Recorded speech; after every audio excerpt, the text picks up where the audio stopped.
Yeah, it's been too long for anyone connected to the football club. You know, it's really exciting. Obviously, today's here, of course, and tonight's a big game. You know, it's a massive game for everyone connected to the club. And as an ex-player, I'm really excited about. I'm actually going tonight to the game, covering it for Sky, and I just can't wait for the game. You know, there's huge excitement in Newcastle as well. You know, so the fans will be. Understand the excitement, brilliant. I get it, and we spoke to a couple of Newcastle fans. Have been texting us and messaging. They're travelling down, and what a journey that'll be. Is there a wee element, perhaps, that it's getting taken for granted that Newcastle will beat Southampton over the games?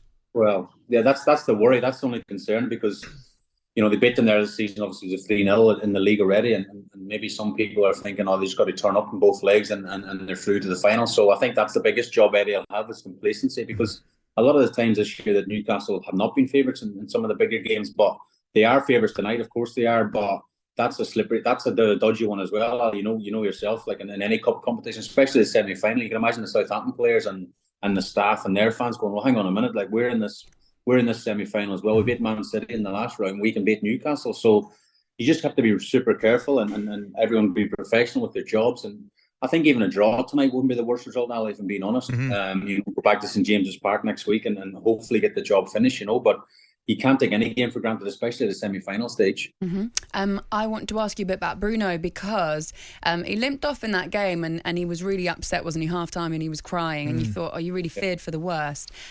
He seems to have recovered enough to play Palace at the weekend and then to start again. So how excited are you to see him in a cup competition semi-final?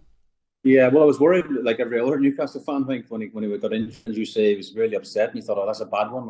But you have got to give him credit, give the medical team at Newcastle great credit as well. Whatever they've done with him, they've managed to turn it around really, really quickly. And of course, getting the Palace game under his belt at the weekend as well. You know, the match fitness will be there definitely, and he's just a better team with Bruno in the team. He's been a brilliant signing from day one, and he's took to the football club. The fans have took to him, and he's inspirational with his performances, and hopefully it's a big performance tonight from him as well. Yeah. Shay, tell me, as we spoke about it earlier, Newcastle are a fantastic place, and it goes without saying, you get the Newcastle fans on and they're absolutely buzzing. I get it.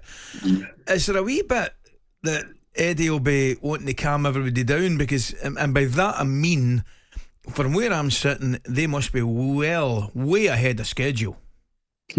Probably about 2 years, Ali, for being honest. It's the job he's done is amazing, but Eddie's been very clever when he's been asked that question. He says he doesn't want to qualm the sort of dreams of the fans and play everything down. He says, why can't they dream? Why can't they have hope? And why can't the good times be around the corner? And that's, you know, he's brilliant when asked, you know, tricky questions, because all well and good saying, you know, no, we don't want to do this, we do want to do that. But he's actually saying the opposite. He's actually saying, well, we can dream big, we can bring trophies to Newcastle.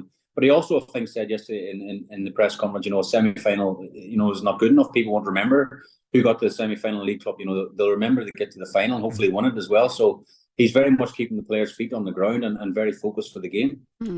Okay, Shay, lovely to speak to you. Enjoy the game, mate. Thanks, Laura. I'll hopefully get a good send-off or something after I come off air. You'll say, I'm going to stick up for you, mate. I'm going to say it was only 2 you were responsible for. Shay, good luck tonight. See you, mate. Thank you.